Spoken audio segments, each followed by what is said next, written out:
On July 14th, US President Donald Trump played host at the White House to Iraq's new Prime Minister. They have done a fantastic job over the last very short period of time, but they have a great leader, the new Prime Minister. He's a great leader. I think he's going to be there for a long period of time, and it's great to have you at the White House. Thank you very much. And he's a young man. He's young and he's handsome, which I don't like. I'm not happy about it. In his own unique way, he lavished praise on the leader, insisting that the two men had great chemistry.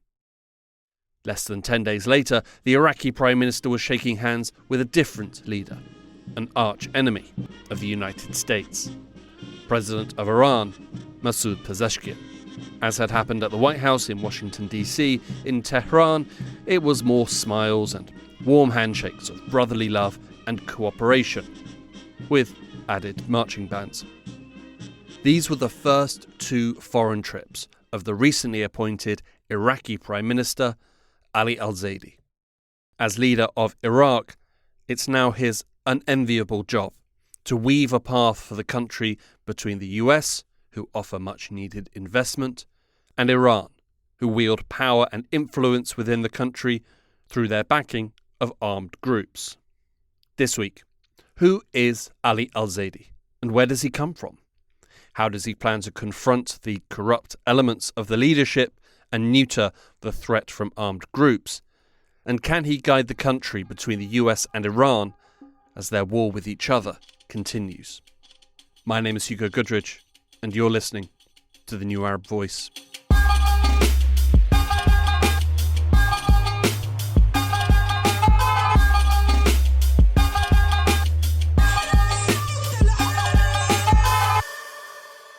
On May 14th, Ali al-Zaidi was officially sworn in as Iraq's new Prime Minister. You may not have previously heard of Ali al-Zaidi, and you wouldn't be alone. He emerged as somewhat of a surprise candidate for the position. So Ali al-Zaidi was quite unknown to the general Iraqi public before he was nominated for this position. This is Lahi Pijal, Deputy Programme Director for the Middle East and North Africa at the International Crisis Group. Ali al-Zaidi doesn't have a political track record whatsoever. He's never run in an election at any level in Iraq. He comes from a business background, so he has had to deal with the political establishment quite a bit, as you have to as a business leader in Iraq. But that is the limit of his experience with politics in Iraq. So it was a strange choice, and to some degree it came out of desperation. Ali al-Zaidi is a businessman.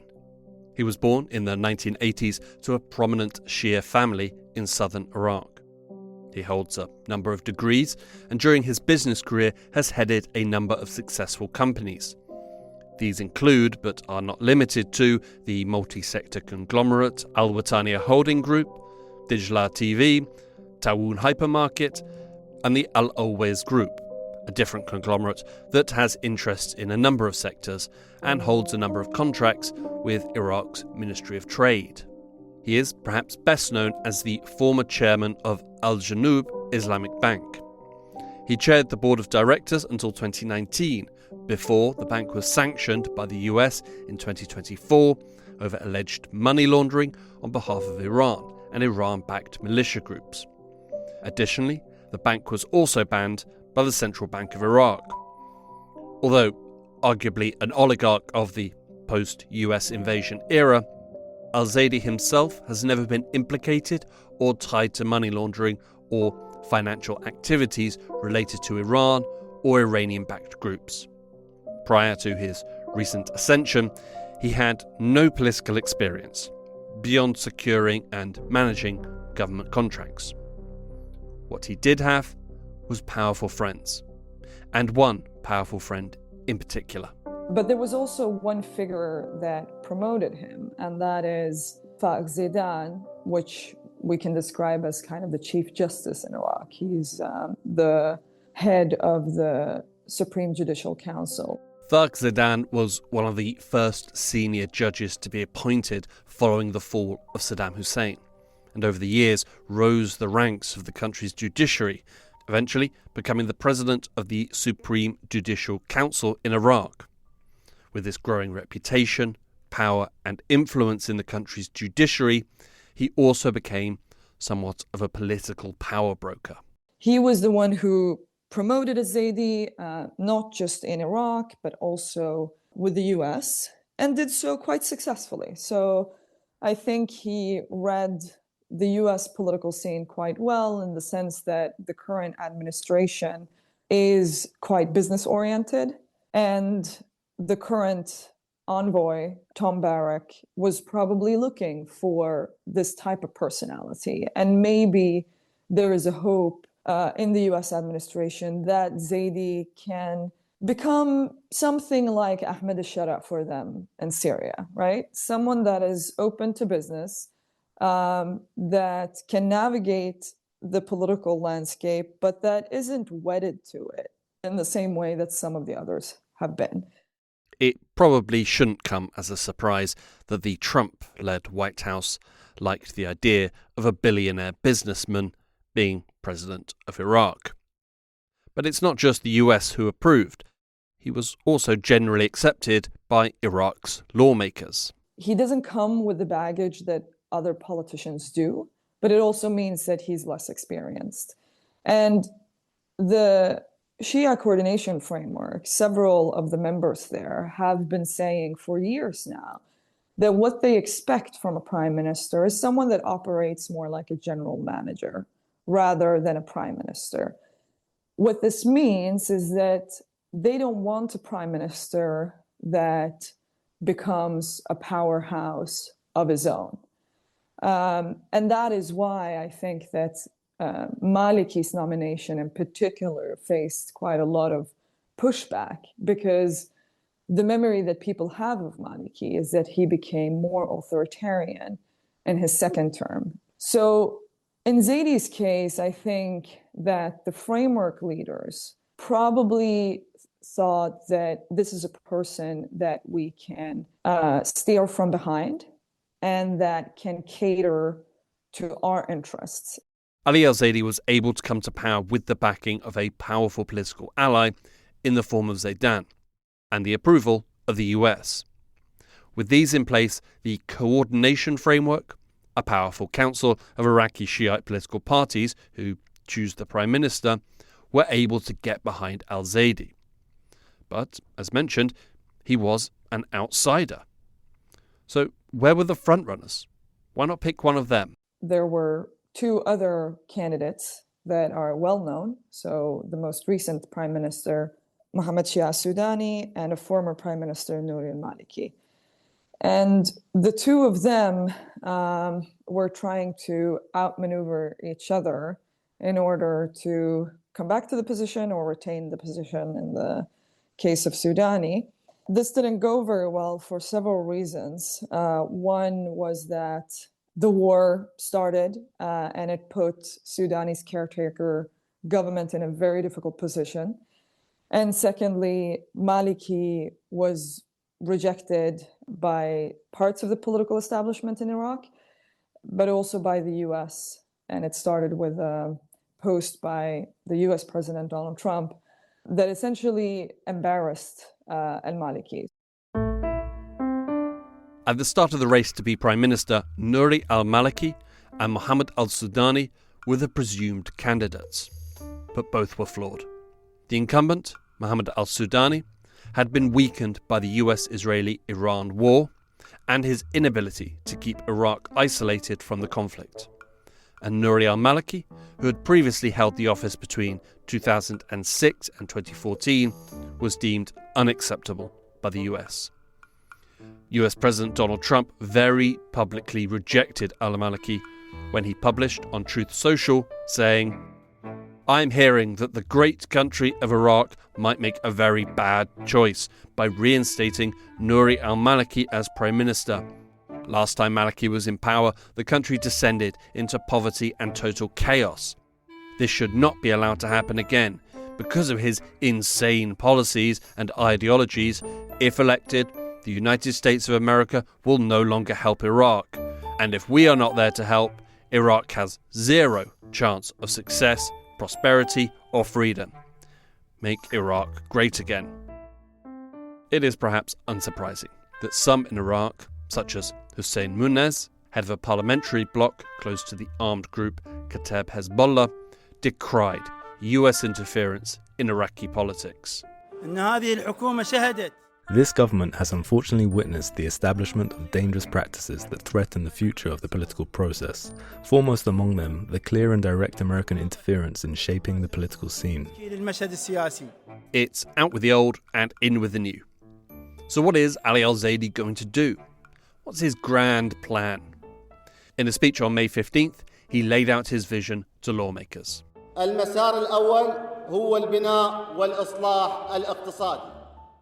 The first path is economic development and reform, where we move towards a strong, diversified economy, effectively integrated with its regional environment, and a state based on genuine, productive investment that preserves and develops the country's wealth and establishes a solid infrastructure. Very few prime ministers in Iraq have set a political agenda similar to what, a new government in a European country would do, right? I mean, if you look at his initial statement and his government program, it's very general strokes, right? Ensure state monopoly on violence, fight corruption, work on development infrastructure projects. But it doesn't really break those down. And a lot of political efforts are about how you do that, right? I mean, generally, in any context, everyone would probably sign up to those three things. It would be difficult to argue against these things. But the question is, how do you get there? And in that sense, I don't think that there is yet, at least, much substance in terms of what he wants to do or how he will go about it. But I think, his business orientation also means that he has faced the black hole of red tape that you would have to go through in Iraq in order to do business. And so I think if there is any area where he could actually have a positive impact, it would probably be that one. If he's able to seek out the right sort of help to improve such processes, which have everything to do with, financial regulations, to the banking sector, to technological developments that are needed. Iraq is a cash-based economy, there are a lot of things that can be done. But again, at every juncture, you're probably also going to face resistance from most political parties because really no one is interested in more transparency. For the most part, we could probably expect al-Zaidi to effectively continue with the work of previous prime ministers. I think no one in the government has expressed what Iraq's vision is for the next 4 years.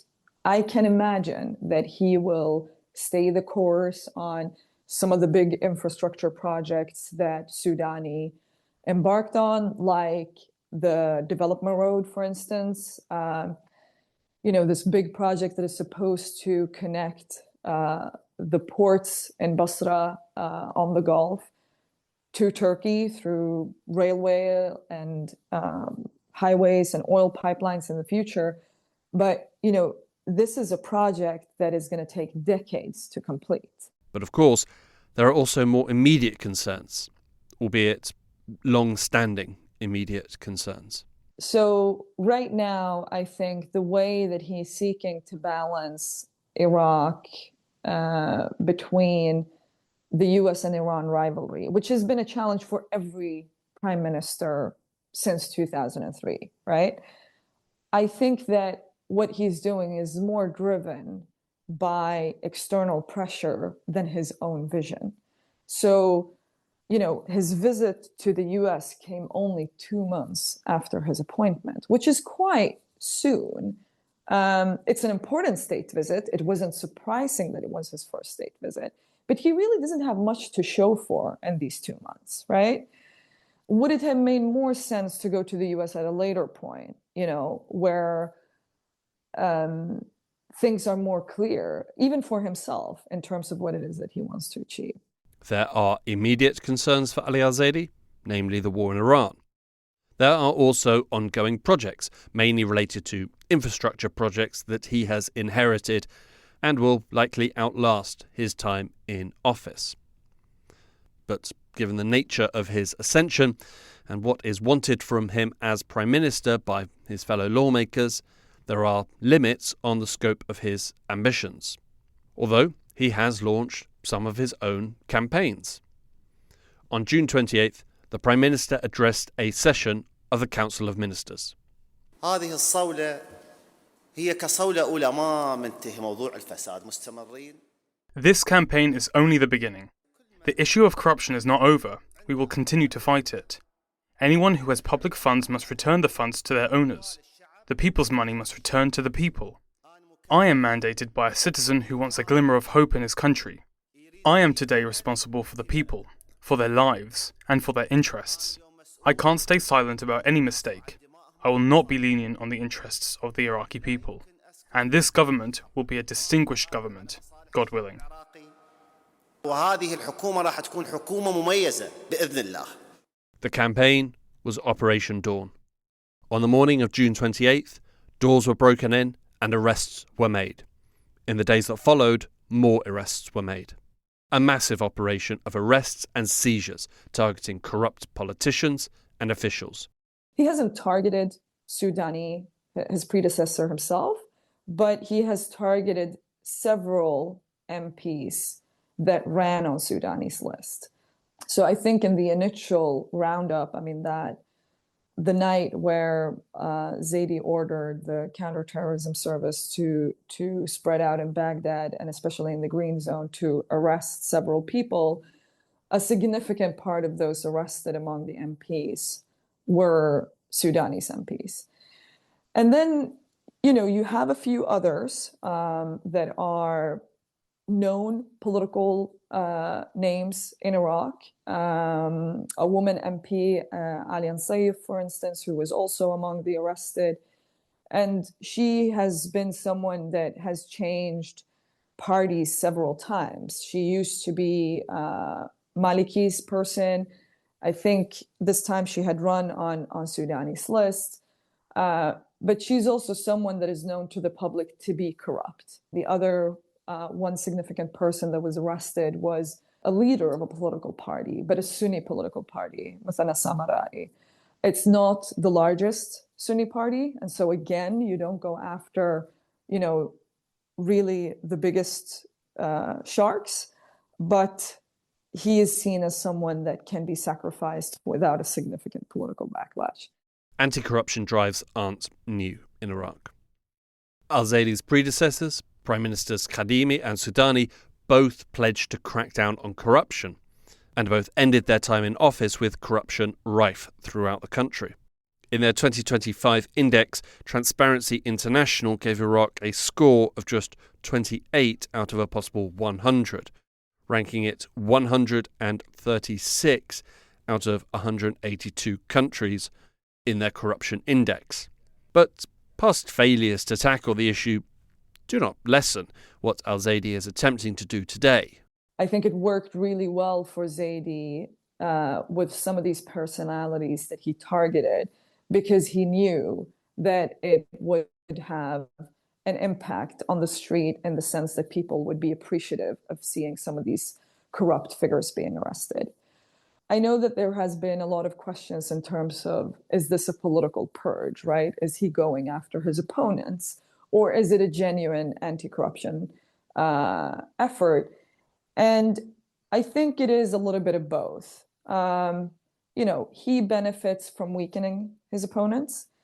He also knows that he cannot go after, the top tier of Iraq's political elite, because that would probably prompt not just a backlash, but perhaps even a violent one, right? At the end of the day, all of the parties that have established themselves in this kind of post-2003 political order, to some degree have done it through violent means. And so, the political gains, certainly when it comes to, for instance, the Iran-backed groups, are seen as spoils of war, right? This is their right. They have fought, they have established themselves, not just as armed groups, but also as political parties, and they have performed well in elections.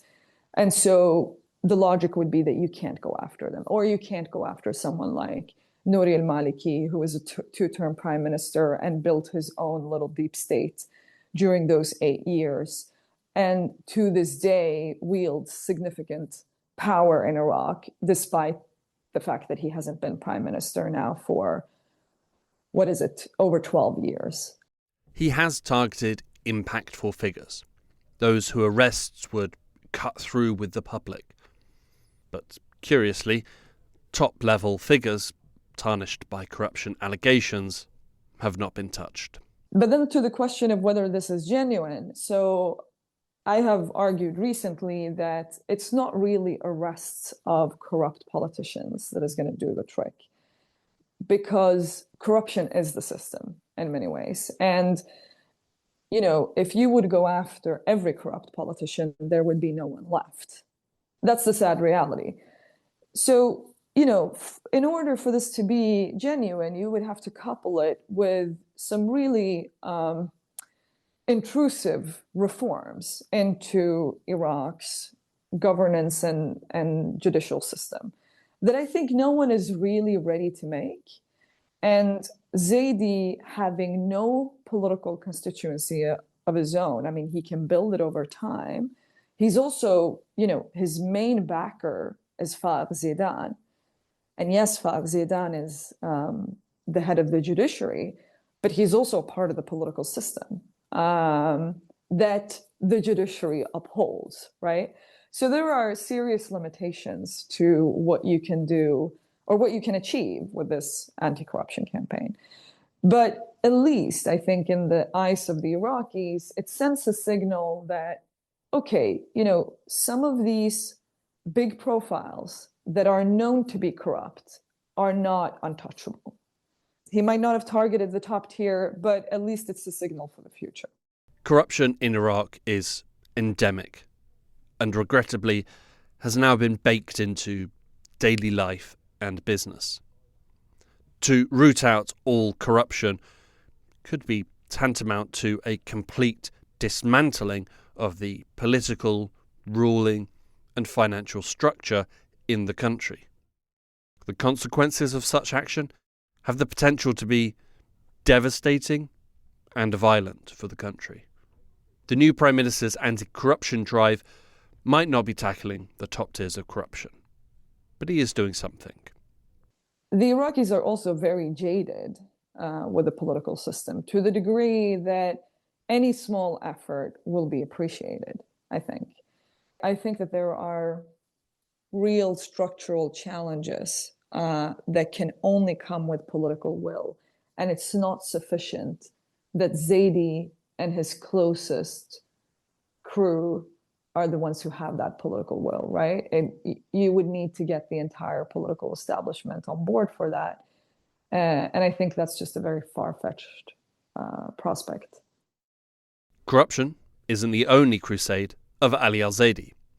When he was sworn in as Iraq's new Prime Minister, he announced another campaign for his administration.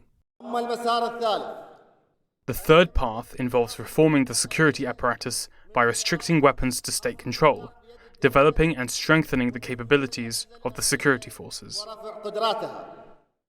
Since the overthrow of Saddam Hussein and the US occupation, Iraq has been ruled by an elected government from Baghdad.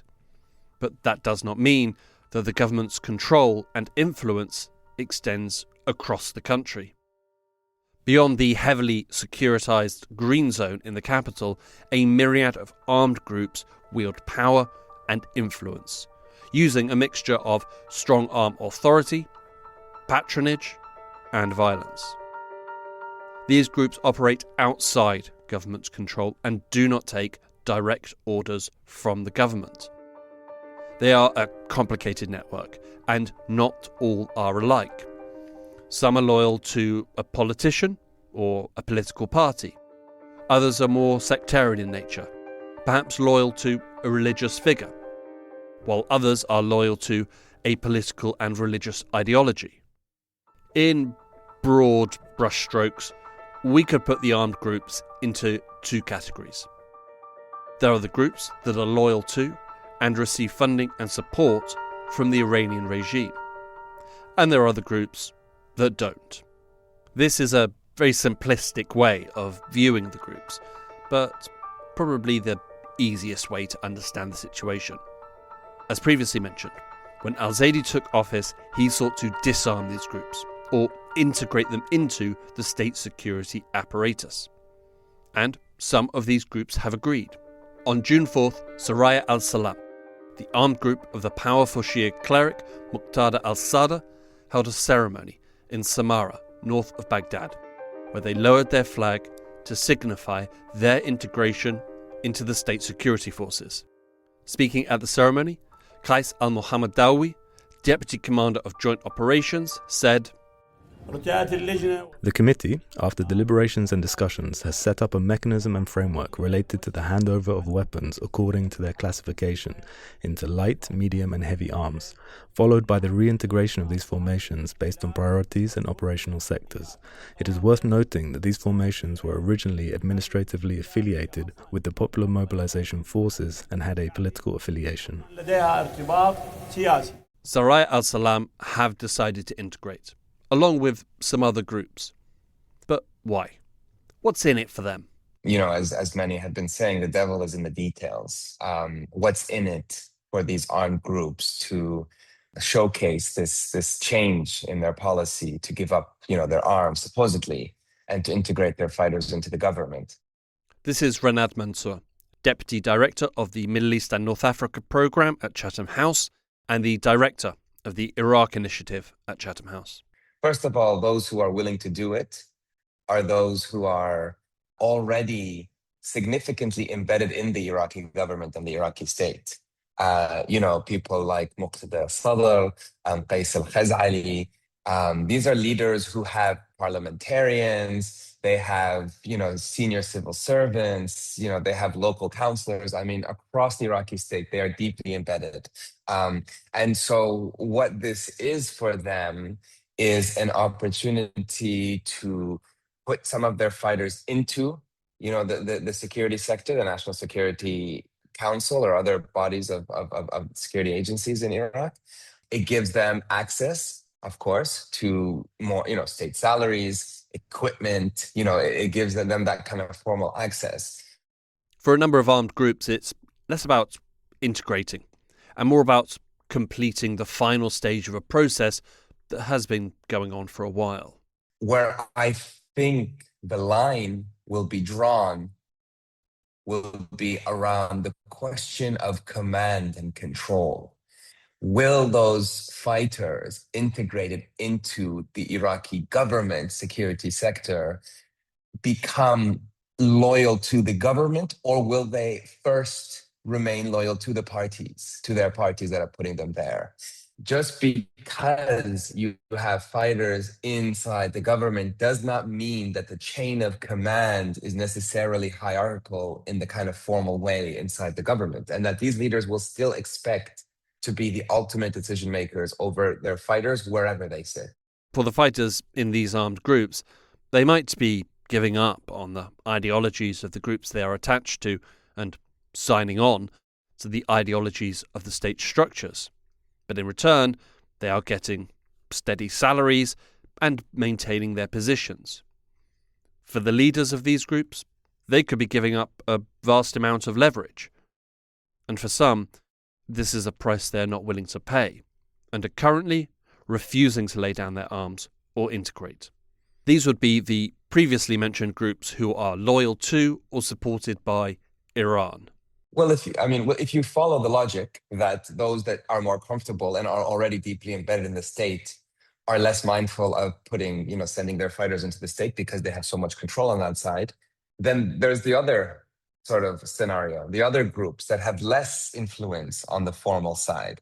So groups such as Kataib Hezbollah or Harakat al-Nujaba, groups that obviously have less embeddedness in the Iraqi government, therefore have less trust in the Iraqi government and the Iraqi state, and also groups that are now actively fighting a fight which they call a resistance.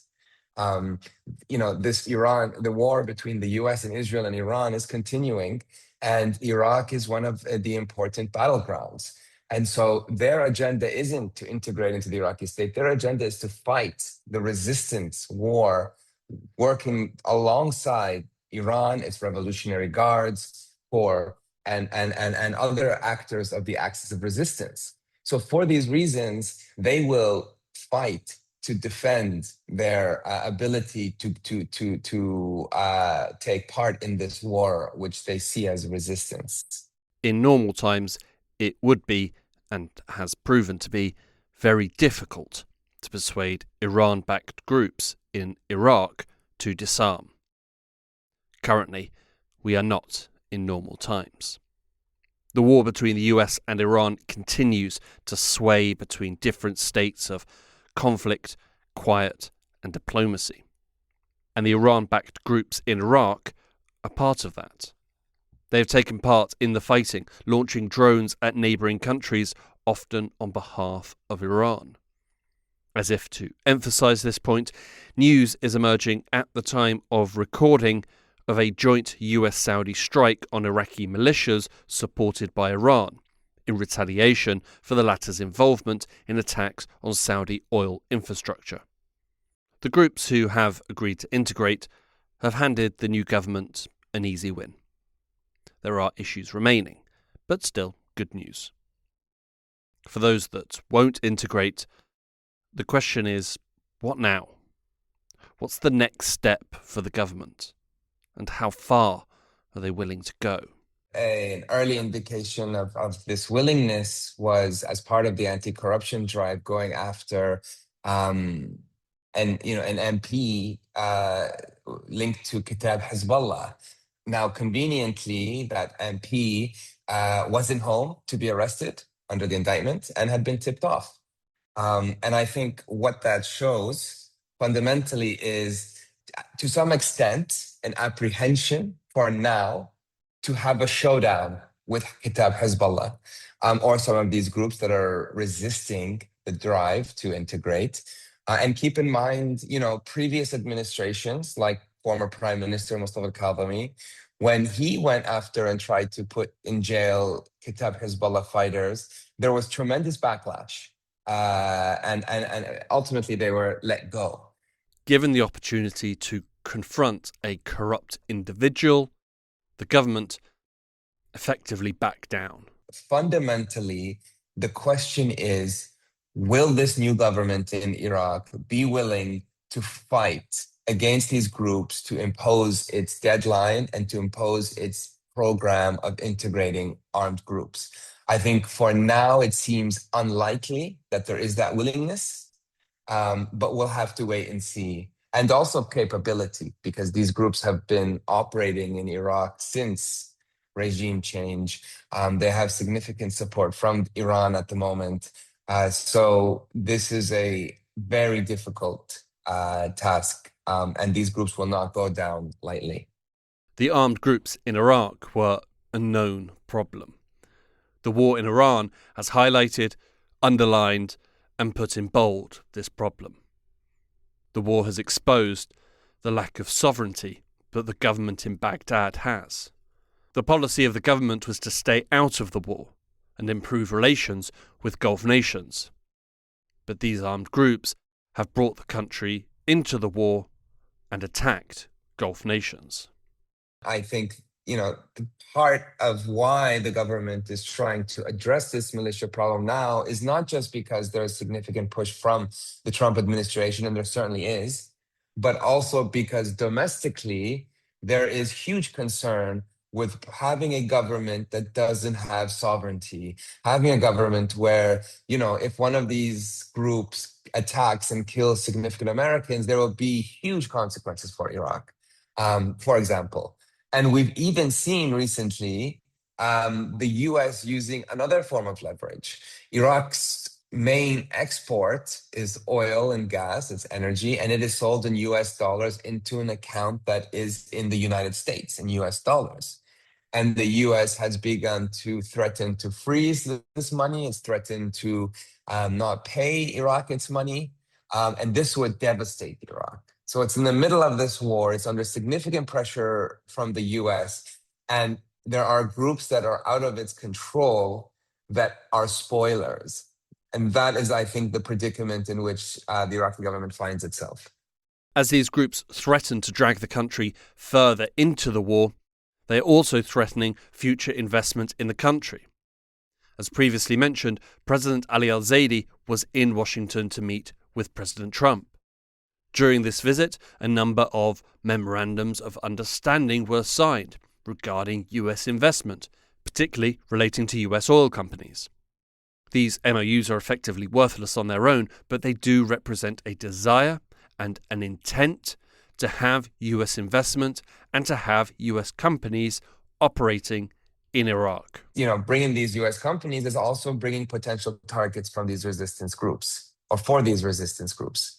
And can the Iraqi government defend from these attacks? We've seen, for example, in the Kurdistan region, companies such as Dana Gas, which is a UAE company, but other companies as well, being attacked by these groups over years. And I think it's not far to imagine that if in this context where the war will continue, that any American business in operations in Iraq will certainly be targets for these resistance groups. So that is the challenge that the new government is facing, promising all of these MOUs and all of these opportunities for American companies, but then promising that they will also manage to keep them secure. The question is whether that will be possible. While the war continues, the prospect for groups backed by Iran disarming or integrating into the state security apparatus looks slim to non-existent. And it certainly would appear that the government has little to no inclination to confront these groups and force the situation. There are also concerns surrounding those who have agreed to integrate. Today, they are agreeing to integrate and be part of the state security structures. But what about tomorrow? If the circumstances in the country change, will their loyalties remain or revert? The details are being discussed. In the past, the idea had been you already have within the Iraqi National Security Advisory, you have a commission, which is the Commission for the PMF. The PMF is the Popular Mobilization Forces. It's composed of about 60-odd, primarily Shia armed factions, and was instrumental in the fight against the Islamic State terror group. These groups all fall under the umbrella of the PMF. And the idea has always been, we can put these groups, as they've already done with some of them, into the PMF commission. And then change the leadership of the PMF commission so it's not just PMF leaders, but maybe military leaders instead. So to try to, at the top of that, depoliticize that. But of course, that is a challenge because that doesn't address this loyalty issue and who these fighters ultimately are accountable to. Keeping the structure and the bodies the same but changing the leadership is one option. Other options have been discussed, including moving groups to ministries, such as the Ministry of the Interior or the Defence Ministry, who could be the controlling force over them. In some cases, this has already happened. There are many different plans being put forward.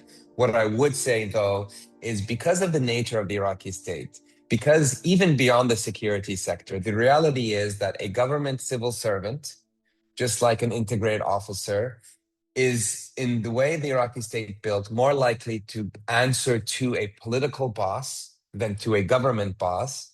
It makes it highly unlikely that this integration will lead to a more coherent security sector. Will they remain loyal to the state structures or revert back to their previous loyalties? Ultimately, there's no way of knowing. Until the situation arrives, they won't know if they have done enough to maintain loyalties. While the buy-in from Iran-backed groups is still lacking, the buy-in from the Iraqi public does appear to be there.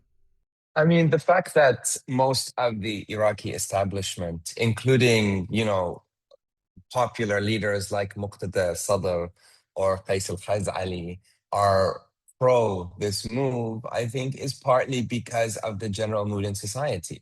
I mean, these resistance groups that are resisting this integration effort do not have as much of a social base in Iraq. So most Iraqis do not want to live under a militia state, do not want to live under the kind of unpredictability of having multiple armed groups, governing different neighborhoods or different parts of the country, and do believe in sort of in nationalist and patriotic terms that the Iraqi army should be, and the Iraqi police and the state should be the one overseeing this. So that's important, I think, for a lot of Iraqis, and especially in recent years. Many Iraqis who rose up against corruption, for example, during the Tashrin protests, began blaming some of these armed groups for being part of the repression of their protests. And of course, their connection to Iran. Many Iraqis have in recent years become very against Iran's meddling in Iraq. I mean, the chants "Iran barra barra," Iran out, have became quite popular. And I'm speaking here before this war. I mean, we'll see how that might change. But nonetheless, I would say most Iraqis would, want to have a more stable security sector that is more closely embedded with the formal government. Iraq's new prime minister is a political outsider, but that doesn't change the problems that he has to deal with, nor does it change the realities on the ground. An anti-corruption drive is important and valiant, but it's not a panacea for the country's problems, and it's unlikely that he will be able to arrest the individuals at the top of the pyramid. His ambition to disarm and integrate the armed groups is also important and valiant, but the country cannot and will not risk confrontation. Iraq cannot afford to isolate itself from Iran, and Iraq needs US investment to secure its economic future. It's the crux of Iraq's problems. Trapped between warring parties, victims to their whims, and faced with a choice that it can never make. This has been a reality for the Iraqi government for a long time. It was certainly much better when the two were on the same side. For example, during the fight against Islamic State, ISIS, the Iranians and the Americans were on the same side. And the Iraqi government was, balancing that relationship well.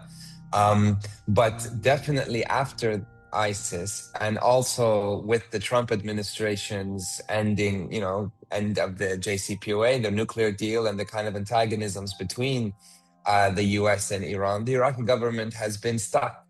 And as we've been saying, at times it's tried to play messenger, convener, even potentially mediator. I mean, Iraq has had some convening successes with, for example, in the past between the Saudis and the Iranians. But this, I think, is a task too tall, too difficult for the Iraqi government. Rather than being able to balance or manage this war and these two actors that are fighting each other, it is likely that Iraq will be one of the battlegrounds for their war and will continue to be one of the battlegrounds for their war. Certain Iraqi leaders see this and are trying to push something different, but I think it's a tough task, and the reality is that Iraq will most likely continue to have to not have as much agency, I'd say, over its own affairs as some leaders would want. And final words to Lahib Hijal. Iraq can't pick. You can't escape your geography. And Iran shares the longest border that Iraq has with any of its neighboring countries. And the US, for obvious reasons, because of the Iraq War and the US occupation, has significant interests in Iraq. And Iraq, too, has an interest in maintaining good relations with the US. So it's the only country in the region that is an ally of both. And I mean, it explains so much about why Iraq is in such a difficult position and has been consistently over the last 2 decades, because it can't get rid of either of them. And whenever there have been efforts in the past, we can take the very short stint of former Prime Minister Adel Abdel Mahdi. He had an idea that he was going to pivot to China, right? So, you can escape, all of those things that we imagine that the US can offer that Iran can't, right? You can go and get them from the Chinese instead. It didn't work out. I mean, not just because China is far away, the US is too, but China is also not interested in replacing the US in that way. And I think we see similar issues in other parts of the region right now, right? In the Gulf, it has been wedded way more closely to the US than Iraq has. And they still have a problem, breaking out of that dependency and finding other partners that can make up for everything that the US offers in terms of security and otherwise.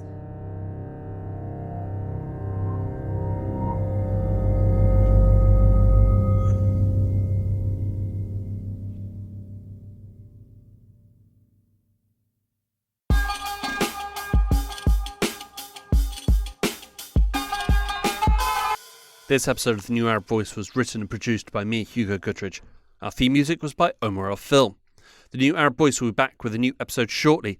Don't forget to subscribe to get notified for when a new episode drops. You can find the link in the show notes. Until then, you can find all our previous episodes on all major podcast platforms. You can also check out our social media accounts on Instagram and X, both at TNA Podcasts, for additional content. And you can email us, podcast@newarab.com. That's podcast@newarab.com. You can subscribe to the podcast so you never miss an episode. And you can also rate and review, which helps us spread the word. Don't forget to follow The New Arab on Facebook, X and Instagram for all the latest news, analysis and opinion from the region.